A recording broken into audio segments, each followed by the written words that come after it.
Good morning students. आज हम start करते हैं कंसाइनमेंट टॉपिक।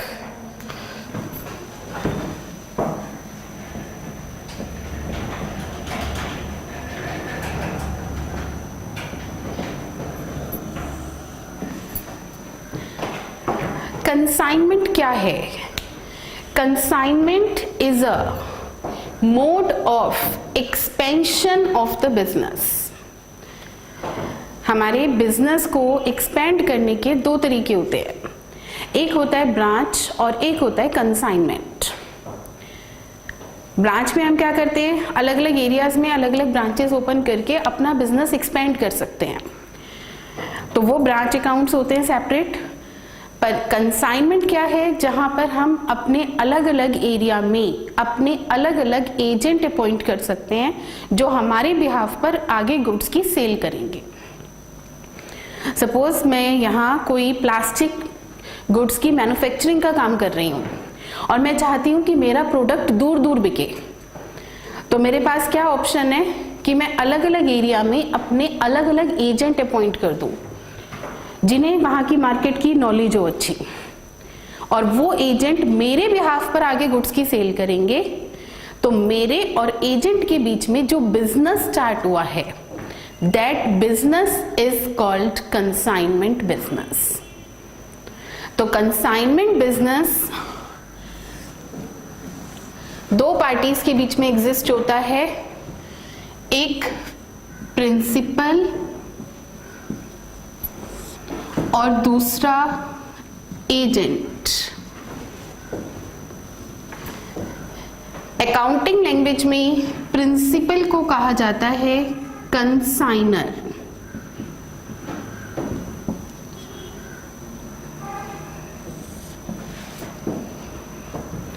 और एजेंट को कहा जाता है कंसाइनी। और इन दोनों के बीच में जो बिजनेस स्टार्ट हुआ, that business is called consignment business. तो यहां 3 टर्म्स हैं। कंसाइनमेंट क्या हुआ, एक बिजनेस जो कि प्रिंसिपल और एजेंट के बीच में स्टार्ट होता है एक्सपेंशन के पर्पस से। Consignor he is a principal who sent goods for sale. Consignor principal है जो आगे गुड्स को देता है सेल करने के लिए। कंसाइनमेंट बिजनेस का ओनर कौन है, कंसाइनर है। मैं अपना बिजनेस एक्सपेंड करना चाहती थी, मैंने मान लीजिए गुड़गांव साइड में अपना कोई एजेंट अपॉइंट किया, तो मैं कंसाइनर हूं और वो कंसाइनी है, और हम दोनों के बीच में जो बिजनेस स्टार्ट हुआ है वो बिजनेस कंसाइनमेंट बिजनेस कहलाएगा। तो मैं अपने एजेंट को गुड्स दूंगी सेल करने के लिए, वो गुड्स एजेंट मेरे बिहाफ पर आगे सेल करेगा। तो इस बिजनेस की ओनर मैं हूं। मैं कौन हूं, कंसाइनर। और जो मैंने अपना एजेंट अपॉइंट किया है वो मेरे बिहाफ पर आगे गुड्स की सेल करेगा, तो उसे क्या कहा जाएगा, कंसाइनी। तो कंसाइनर कौन हुआ, owner of the business.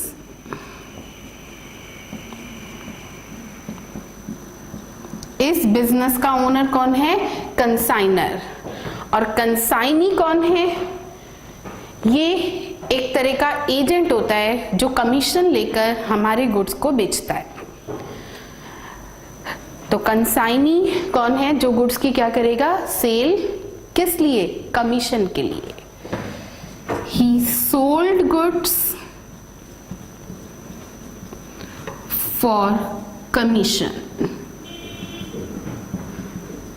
Employees किस लिए काम करते हैं, अपने रेम्युनरेशन के लिए, तो ये भी किस लिए काम कर रहा है, अपने कमीशन के लिए, राइट। तो इस बिजनेस का ओनर कौन है, कंसाइनर। कंसाइनर ही गुड्स भेजता है और कंसाइनी आगे उन्हीं गुड्स को रिसीव करके सेल कर देता है, और जितनी भी वो सेल करता है उसके अकॉर्डिंग उसको क्या मिल जाता है, कमीशन। तो बेटा इस बिजनेस की ओनरशिप भी किसके पास होगी? कंसाइनर के पास ही। जब ओनर कंसाइनर है तो ओनरशिप भी किसके पास है? कंसाइनी के पास, सॉरी कंसाइनर के पास। कंसाइनर ने कंसाइनी को ओनरशिप ट्रांसफर नहीं की है, सिर्फ गुड्स का पोजीशन ट्रांसफर किया है। मैंने अपने एजेंट को गुड्स दिए, सिर्फ वो क्या कर सकता है? उनको आगे सेल कर सकता है। जब तक सेल नहीं हो जाती ओनरशिप किसकी रहेगी? मेरी रहेगी। गुड्स एजेंट के पास हैं पर ओनरशिप किसकी है? मेरी है। बिकॉज मेरे गुड्स हैं, मैं उनकी ओनर हूं। ओनरशिप में कंसाइनी को नहीं दे रही हूं, सिर्फ फिजिकली गुड्स को ट्रांसफर कर रही हूं कंसाइनी के पास, जिससे वो आगे उनकी क्या कर दे? सेल कर दे। जब सेल हो जाएगी तो ओनरशिप किसकी होगी? बायर की। पर जब तक सेल नहीं होती ओनरशिप किसके पास रहेगी? कंसाइनर के पास ही रहेगी। तो कंसाइनमेंट और सेल दोनों कोई सिमिलर टर्म्स नहीं है, दोनों में बहुत डिफरेंस है। सेल के केस में हम ओनरशिप ट्रांसफर कर देते हैं, जैसे ही हमने गुड्स बेच दिए ओनरशिप किसकी हो गई? बायर की हो गई। मैंने यहाँ पर गुड्स कंसाइनी को बेचे नहीं है, सिर्फ फिजिकली ट्रांसफर किए हैं, जिससे आगे वो उनकी क्या कर दे? सेल कर दे। Ownership still remains with the consignor. तो बेटा जिसके पास ओनरशिप होती है सारी चीजें उसी की होती हैं। अब उन सारी चीजों में क्या क्या आएगा देखिए। जिसके पास ओनरशिप होगी सारा रिस्क उसी का होगा। अगर हम किसी चीज के ओनर नहीं है दैट मीन्स कोई रिस्क भी हमारा नहीं है। तो जिसके पास ओनरशिप होती है उसी के पास रिस्क होता है। तो गुड्स से रिलेटेड सारा का सारा रिस्क मेरा ही है, बिकॉज मैं कंसाइनर हूं। मैंने अपने एजेंट को गुड्स दिए, अगर एजेंट के पास गुड्स पहुंच गए और उसके बाद गुड्स डैमेज हो जाते हैं ड्यू टू फायर और एनी एक्सीडेंट, गुड्स डैमेज हो जाते हैं, तो लॉस कोई कंसाइनी का नहीं होगा। ऐसा नहीं कि गुड्स कंसाइनी के पास है तो जो गुड्स डैमेज हो गए लॉस कंसाइनी का हो गया। लॉस अभी भी किसका होगा? मेरा ही होगा, बिकॉज ओनरशिप किसके पास है? मेरे पास है। तो ओनरशिप और रिस्क ये दो पैरेलल लाइंस होती हैं। जहां जहां ओनरशिप जाती है वहां वहां क्या जाता है? रिस्क जाता है। और कंसाइनमेंट बिजनेस में हमने कंसाइनी को ओनरशिप तो दी ही नहीं, तो जब ओनरशिप उसके पास पहुंची ही नहीं है तो रिस्क उसका हो ही नहीं सकता। रिस्क तो किसका रहेगा? ओनर का। और इस बिजनेस का ओनर कौन है? कंसाइनर है। Is it clear? तो ये बात ध्यान रखिएगा कि कंसाइनमेंट बिजनेस का सारा रिस्क किसका होता है? कंसाइनर का ही होता है। मान लीजिए हम कोई बिजनेस चला रहे हैं, हम अपने कुछ गुड्स किसी एम्प्लॉय को देते हैं कि वो आगे पार्सल ट्रांसफर कर दे। वो गुड्स तो अभी भी हमारे ही हैं, हमने सिर्फ एम्प्लॉय को दिए हैं कि ये ले जाओ और आगे किसी के पास पहुंचवाने हैं आपको गुड्स, और वो गुड्स सपोज चोरी हो जाए तो एम्प्लॉय का लॉस थोड़ी हो जाएगा। एम्प्लॉय उन गुड्स का ओनर थोड़ी था, ओनर तो हम ही थे, तो लॉस किसका होगा? हमारा ही होगा। राइट? तो कंसाइनमेंट बिजनेस की ओनरशिप किसकी है? कंसाइनर की। सो सारा रिस्क भी किसका है? कंसाइनर का। रिस्क के बाद आते हैं ऑल एक्सपेंसेस, सारे के सारे खर्चे। अब मैंने गुड्स कंसाइनी को दिए, कंसाइनी उनको हाथ में लेके थोड़ी खड़ा हो जाएगा। कंसाइनी उनको रखने के लिए कोई गोडाउन लेगा रेंट पर। अब गोडाउन लेगा रेंट पर तो रेंट पे करना पड़ेगा। हो सकता है गुड्स को सेल करने के लिए किसी एडवर्टीजमेंट की जरूरत पड़े, हो सकता है कोई टूट फूट हो गई तो रिपेयरिंग की जरूरत पड़े, कोई सेल्समैन रखना हो। तो जो भी वो ये खर्चा करेगा वो किसके बिहाफ पर कर रहा है? मेरे बिहाफ पर कर रहा है, कंसाइनर के बिहाफ पर कर रहा है, क्योंकि गुड्स उसके नहीं है, गुड्स किसके हैं? कंसाइनर के हैं। तो सारे के सारे खर्चे किसको बियर करने होते हैं? कंसाइनर को ही बियर करने होते हैं। जितना भी उसने खर्चा किया है उन सब की रियम्बर्समेंट की जाएगी, because all expenses should be borne by consignor, because owner of consignment business is consignor. ठीक है जी? ऑल एक्सपेंसेस के बाद आता है सेल मनी। अब गुड्स की सेल कौन करेगा? कंसाइनी। तो सेल होने के बाद जो मनी आएगा वो भी किसके पास आएगा? कंसाइनी के पास। पर क्या ये उसका होगा? नहीं। सेल किसके बिहाफ पर की गई है? कंसाइनर के बिहाफ पर। तो सारा का सारा सेल मनी भी किसका होगा? कंसाइनर का ही होगा। ठीक है जी। तो मनी होगा कंसाइनी के पास, बट सेल किसके बिहाफ पर की गई है? कंसाइनर के बिहाफ पर। सेल के बाद स्टॉक। अब जरूरी थोड़ी है जितने गुड्स दिए वो सारे के सारे ही सेल हो गए। मान लीजिए मैंने एजेंट को 100 पैकेट दिए सेल करने के लिए, उसने सिर्फ 80 की ही सेल की है, तो जो 20 पैकेट्स का स्टॉक बच गया वो क्या उसका पर्सनल स्टॉक होगा?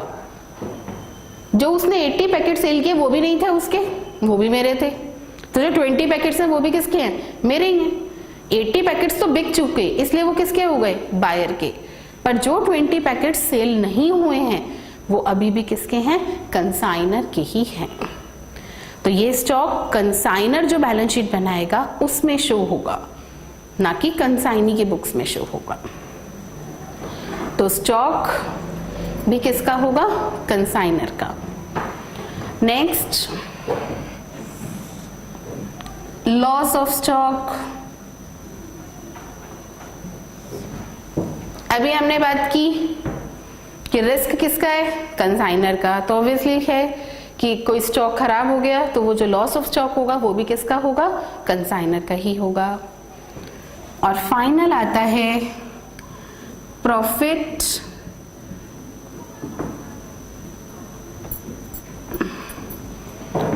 Of consignment business. Profit of consignment business. अब फाइनली कंसाइनमेंट बिजनेस का जो प्रॉफिट होगा वो भी सारा का सारा किसका होगा? कंसाइनर का ही होगा। कंसाइनर और कंसाइनी कोई ऐसा पार्टनर काम नहीं कर रहे हैं कि जो प्रॉफिट होगा उसे आपस में वो शेयर कर लेंगे। फाइनली जो प्रॉफिट होगा वो सारा का सारा किसका होगा? कंसाइनर का ही होगा। तो बेटा ये सारी चीजें कंसाइनर की हैं और इनके पीछे रीजन सिर्फ एक ही है, because ownership belongs to consignor. इस बिजनेस का ओनर कौन है? कंसाइनर। इसीलिए ये सारी चीजें किसकी होती हैं? कंसाइनर की। बिजनेस से रिलेटेड सारा रिस्क भी कंसाइनर का, खर्चे भी कंसाइनर के, सेल के बाद जो मनी आया है वो भी कंसाइनर का, सेल के बाद जो स्टॉक बचा वो भी कंसाइनर का, और अगर कोई स्टॉक खराब हो गया तो वो भी किसका? कंसाइनर का। और फाइनली कंसाइनमेंट बिजनेस से जो प्रॉफिट अर्न हुआ है वो भी किसका है? कंसाइनर का। तो ये सारी की सारी चीजें किसकी होती हैं? कंसाइनर की। बताया हमने कंसाइनी तो किस लिए काम कर रहा होता है? अपने कमीशन के लिए। एम्प्लॉयज को सिर्फ क्या मिलती है? सैलरी। उसकी सर्विसेज से फायदा होता है तो किसको होता है? बिजनेस को। नुकसान भी हो जाए तो किसको होगा? बिजनेस को। उसको तो क्या मिलेगी? आपकी सैलरी। तो वही बात यहां पर है कि he works only for his commission. Consignment business से उसको क्या मिलेगा? कमीशन। तो कंसाइनी के लिए इस बिजनेस से क्या इनकम आने वाली है? कमीशन। अब कंसाइनी को हम जो कमीशन देते हैं उसका क्लासिफिकेशन देखिए क्या है। कंसाइनी को दिया जाने वाला कमीशन दो तरह का हो सकता है, नॉर्मल प्लस स्पेशल।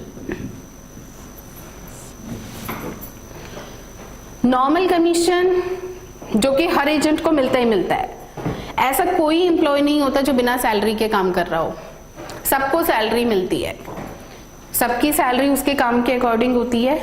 तो नॉर्मल कमीशन हर एजेंट को मिलता है, ऐसा कोई एजेंट नहीं होता जिसे नॉर्मल कमीशन ना मिल रहा हो। और नॉर्मल कमीशन की कैलकुलेशन टोटल सेल्स पर की जाती है। नॉर्मल कमीशन किस पर निकाला जाता है? टोटल सेल्स पर। प्लस स्पेशल कमीशन लिखा है मैंने, और स्पेशल कमीशन नहीं लिखा। ऐसा नहीं है कि नॉर्मल मिलेगा या स्पेशल मिलेगा, नॉर्मल तो मिलना ही मिलना है, स्पेशल तब मिलेगा जब कोई स्पेशल एग्रीमेंट होगा। कंसाइनमेंट बिजनेस एक एग्रीमेंट का ही तो रिजल्ट होता है। कंसाइनर और कंसाइनी आपस में बैठकर बातचीत करते हैं। कंसाइनर बताता है कि वो कितने गुड्स भेजेगा, किस प्राइस पर उसे बेचने हैं गुड्स। कंसाइनी भी बताता है कि वो जी ये कमीशन लेगा। तो उन दोनों के बीच में जब सारी टर्म्स फिक्स हो जाती हैं तो उनके बीच में क्या स्टार्ट हो जाता है, कंसाइनमेंट बिजनेस स्टार्ट हो जाता है। तो कंसाइनमेंट बिजनेस में एग्रीमेंट में ही ये फिक्स कर दिया जाता है कि कंसाइनी को क्या क्या कमीशन दिया जाएगा। तो नॉर्मल कमीशन हर एजेंट को मिलता ही मिलता है, और जनरली इसकी कैलकुलेशन किस सेल पर की जाती है, टोटल सेल पर। Total sale means cash sale plus credit sales. अब आया second, special commission. Special commission दिया भी जा सकता है, नहीं भी दिया जा सकता।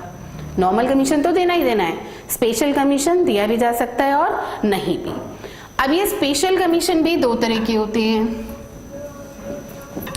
एक del credere commission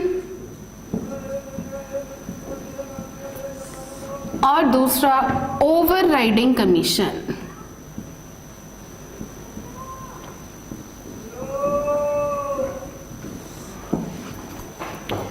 del credere commission और ओवरराइडिंग कमीशन।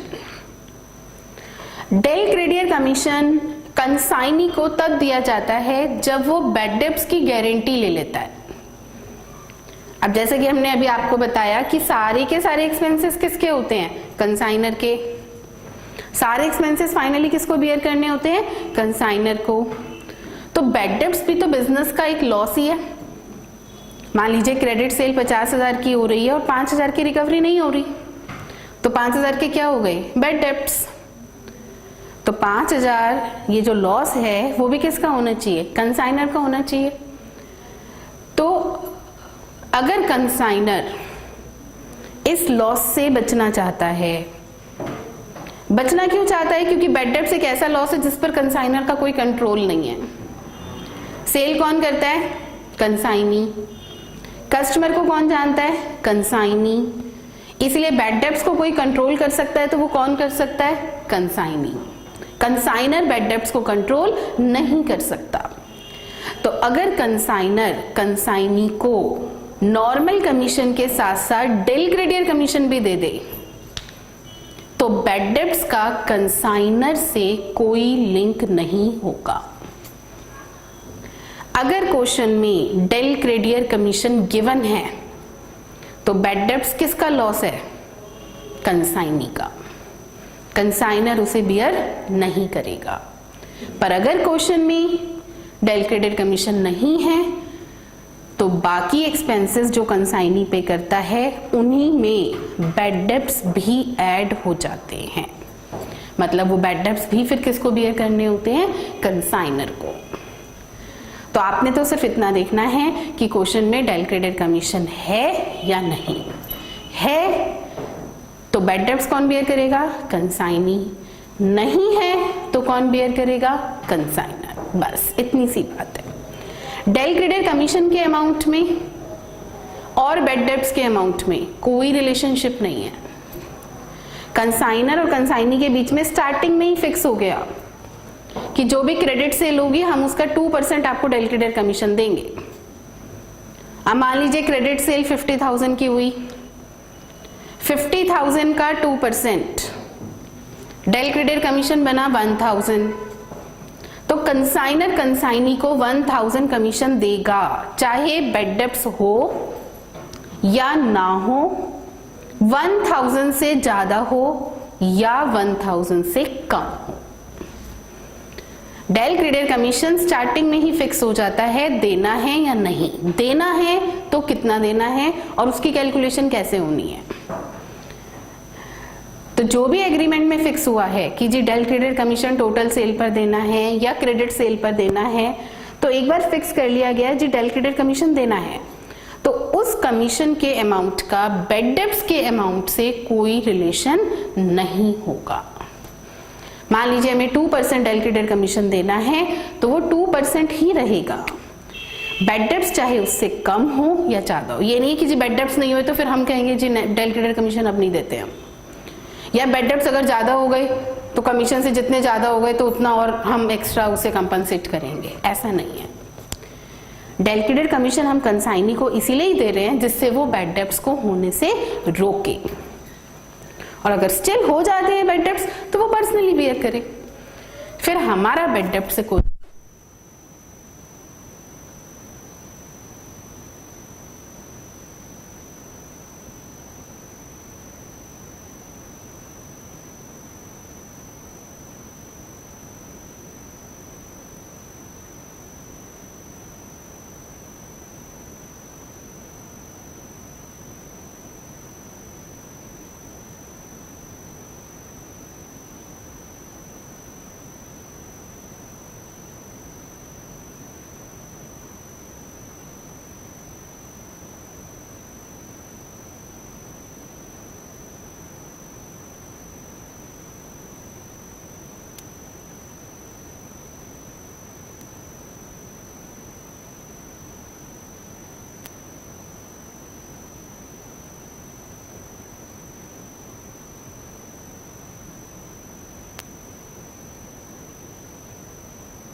कम से कम किस प्राइस पर सेल करनी है इसकी, 120 में।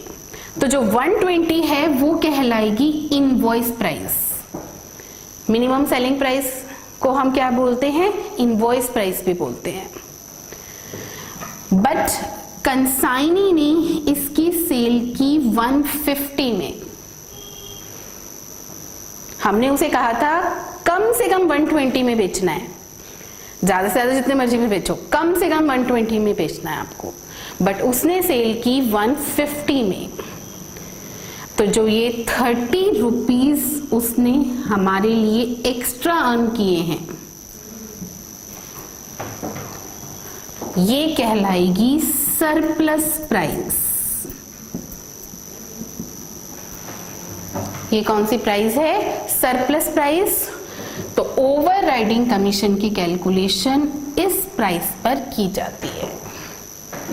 मान लीजिए ओवर राइडिंग कमीशन अगर 10% देना है तो वो 10% किस प्राइस पर दिया जाएगा, 30 रुपीज पर। ये पैकेट मेरे लिए 100 रुपए का है, कंसाइनी को थोड़ी पता है ये पैकेट 100 रुपए का है। हम कंसाइनी को कॉस्ट प्राइस और इनवॉइस प्राइस दोनों नहीं बताते, हम कंसाइनी को सिर्फ कौन सी प्राइस बताते हैं, इनवॉइस प्राइस बताते हैं। ये पैकेट मेरे लिए 100 रुपए का है, मैंने अपने एजेंट को कहा कि आपने इसे 120 से कम में नहीं बेचना। इसका मतलब वो क्या समझ रहा है कि इसकी कॉस्ट ही कितनी है, 120 है। कंसाइनी के लिए इनवॉइस ही एक तरह से क्या होती है, कॉस्ट होती है। तो मैंने उसे कहा कम से कम 120 में बेचना है आपको इसे, तो 120 से ज्यादा जितने मर्जी में बेचो। और उसने उसकी सेल कितने में कर दी, 150 में। तो जो 30 रुपीज उसने ज़्यादा सेल की है, वो ज़्यादा प्रॉफिट अर्न करके हमें दिया है, वो कहलाता है सरप्लस प्राइस। उस प्राइस पर हम कौन से कमीशन की कैलकुलेशन करते हैं? ओवर राइडिंग कमीशन की। Is it clear? तो normal commission which is received by every agent and calculated on total sales.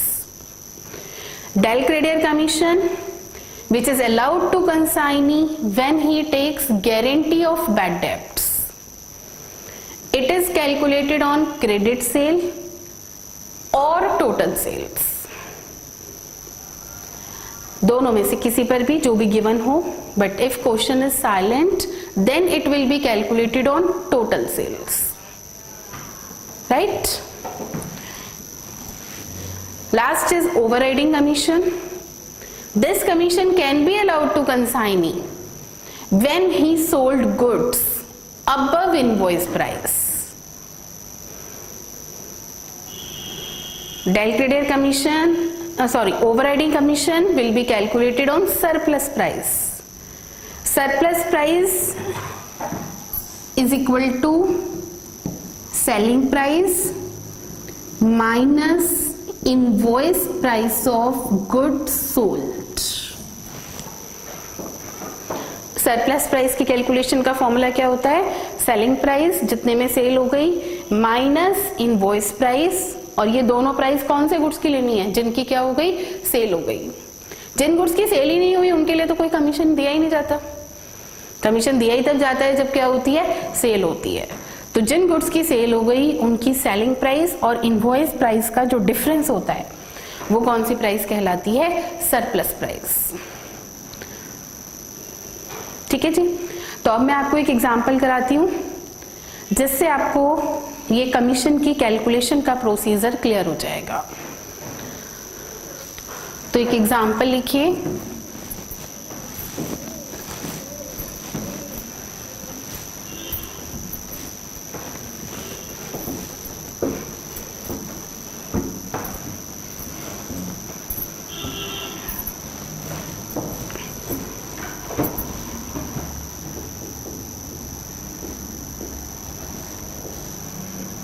A sent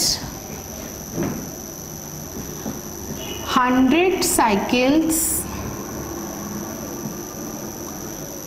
to be for sale.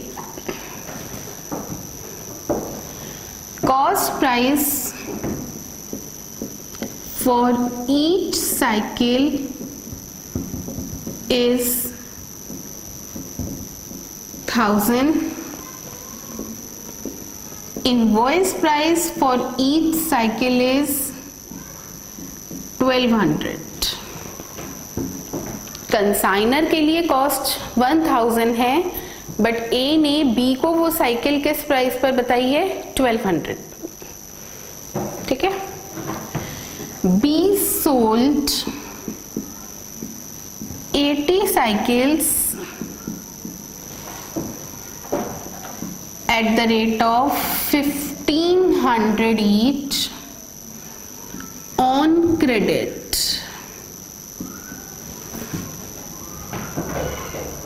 Twenty cycles की सेल नहीं हुई है, 100 में से सिर्फ कितनी साइकिल्स की सेल हुई है? 80।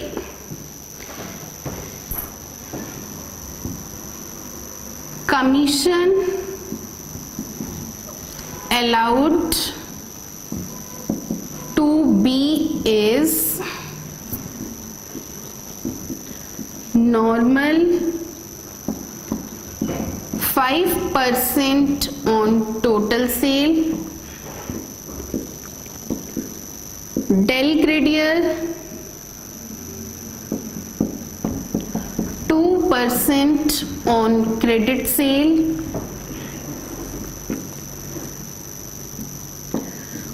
overriding 20% on surplus price.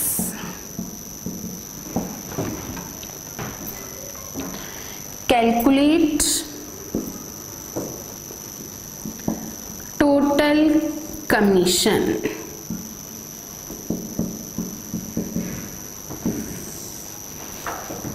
आपको टोटल कमीशन की कैलकुलेशन करनी है।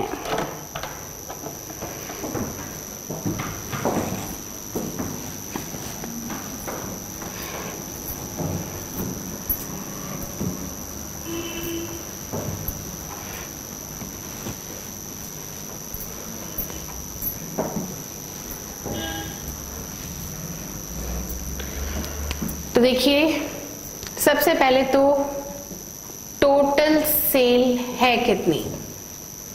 टोटल सेल यहां सारी की सारी क्रेडिट ही है, लिखवाया है हमने आपको 80 साइकिल्स की सेल हुई है at the rate of 1500 each on credit. तो टोटल सेल है 80 इंटू 1500,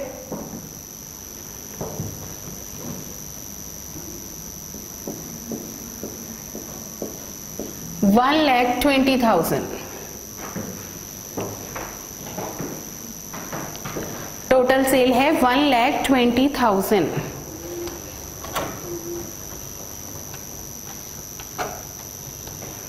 ठीक है जी। तो अब सबसे पहले नॉर्मल कमीशन निकालते हैं, जो कि 5% ऑन टोटल सेल है। नॉर्मल कमीशन 5% of 1,20,000, तो 6,000 नॉर्मल कमीशन हुआ। Del credere commission 2% on credit sales, credit sale यही 1,20,000 है।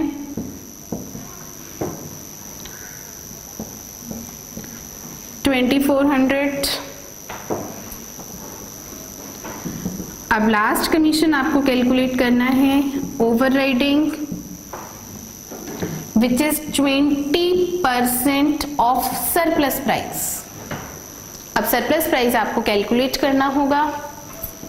सरप्लस प्राइस निकालने के लिए फॉर्मूला हमने आपको बताया, selling price minus invoice price of good sold. 80 cycle sale हुई हैं और टोटल सेल आपने कैलकुलेट की हुई है 1,20,000। तो 80 साइकिल्स की ही इनवॉइस प्राइस और निकाल लीजिए।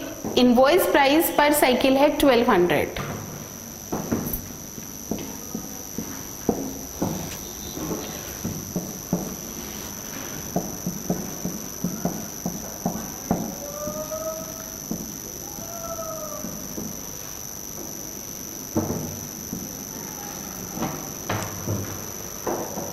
साइकिल सेल हुई हैं और उनकी सेलिंग प्राइस है 1,20,000 और उनकी इनवॉइस प्राइस है 96,000। तो सरप्लस प्राइस आएगी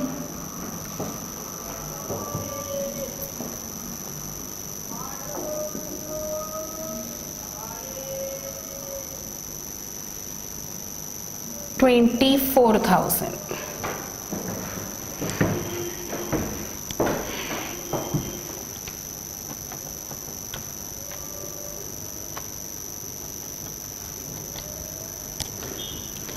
तो 24,000 पर 20% कमीशन और देना है, 4,800।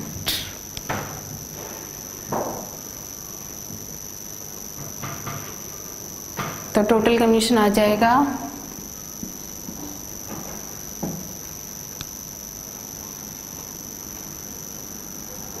13,200।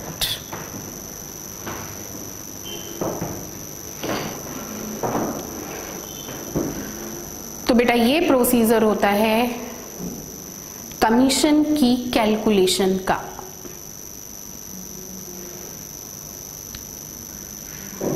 इसमें मेन पार्ट सिर्फ सरप्लस प्राइस की कैलकुलेशन करना है और सरप्लस प्राइस निकालने के लिए ये ध्यान रखना है आपको, जो गुड्स सेल हो चुके हैं उन्हीं की सेलिंग प्राइस और इनवॉइस प्राइस का डिफरेंस आपने लेना है, वो सरप्लस प्राइस होगी और उसके ऊपर ओवरराइडिंग कमीशन की कैलकुलेशन की जाएगी। ठीक है जी। तो एक बार जो हमने आज किया एक बार रिवाइज करते हैं। सबसे पहले कंसाइनमेंट बताया आपको क्या है। कंसाइनमेंट एक बिजनेस है जो प्रिंसिपल और एजेंट के बीच में स्टार्ट होता है। प्रिंसिपल कौन है? जो इस बिजनेस का ओनर है, जो एजेंट को गुड्स देता है सेल करने के लिए, और एजेंट प्रिंसिपल के बिहाफ पर ही आगे गुड्स की क्या करता है? सेल करता है। तो ओनरशिप किसके पास होती है? प्रिंसिपल के पास। और प्रिंसिपल को अकाउंटिंग लैंग्वेज में हम क्या बोलते हैं? कंसाइनर। तो इस बिजनेस का ओनर कंसाइनर है, तो ओनरशिप भी किसके पास है? कंसाइनर के पास। सो दैट बिजनेस से रिलेटेड सारा रिस्क, सारे खर्चे, सारा stock, sale money, loss of stock और फाइनली जो बिजनेस से प्रॉफिट अर्न होता है, उन सब पर किसका राइट होता है? कंसाइनर का। एजेंट को अकाउंटिंग लैंग्वेज में कंसाइनी बोलते हैं। एजेंट कंसाइनर से गुड्स रिसीव करता है और आगे उसकी क्या कर देता है? सेल। किसके बिहाफ पर? कंसाइनर के ही बिहाफ पर। और उसको सेल पर क्या मिलता है? कमीशन। कंसाइनी को जो कमीशन मिलते हैं वो दो तरह के होते हैं मेन तो। नॉर्मल कमीशन मिलेगा ही मिलेगा, स्पेशल कमीशन स्पेशल एग्रीमेंट हो तो मिलता है, नहीं हो तो नहीं मिलता। अब स्पेशल कमीशन में फिर दो कमीशन आते हैं। एक डेल क्रेडियर कमीशन जो हम कंसाइनी को ऑफर करते हैं जब वो बैड डेब्ट्स की गारंटी लेने को तैयार हो। डेल क्रेडियर कमीशन अगर कंसाइनर अलाउ कर रहा है तो अब बैड डेब्ट्स का कंसाइनर से कोई रिलेशन नहीं है, चाहे जितने मर्जी के बैड डेब्ट्स क्यों ना हो जाए। जैसे ये एग्जांपल में हमने डेल क्रेडियर कमीशन 2400 का कैलकुलेट किया है। अब क्वेश्चन में बैड डेब्ट्स जितने मर्जी दे रखे हों, उन बैड डेब्ट्स का कंसाइनर से कोई रिलेशन नहीं है, चाहे वो 2400 से ज्यादा हो, 2400 से कम हो या हो ही नहीं। अगर एग्रीमेंट हुआ है तो डेल क्रेडियर कमीशन देना होगा। Del credere commission credit sale पर या टोटल सेल किसी पर भी अलाउ किया जा सकता है, पर क्वेश्चन साइलेंट हो तो इसकी कैलकुलेशन आपको टोटल सेल पर करनी है। ओवरराइडिंग कमीशन हम तब अलाउ करते हैं जब कंसाइनी इनवॉइस प्राइस से भी ज्यादा प्राइस पर गुड्स की सेल करता है। इनवॉइस प्राइस क्या होती है? मिनिमम सेलिंग प्राइस जो हम कंसाइनी को बताते हैं। उससे अबव जितने में वो सेल करता है वो सरप्लस प्राइस होती है। तो सरप्लस प्राइस की कैलकुलेशन का फॉर्मूला होता है selling price minus invoice price of goods sold. तो ओवरराइडिंग कमीशन की कैलकुलेशन सरप्लस प्राइस पर की जाती है। Is it clear? तो कमीशन की कैलकुलेशन के लिए हमने आपको ये एग्जाम्पल भी कराया।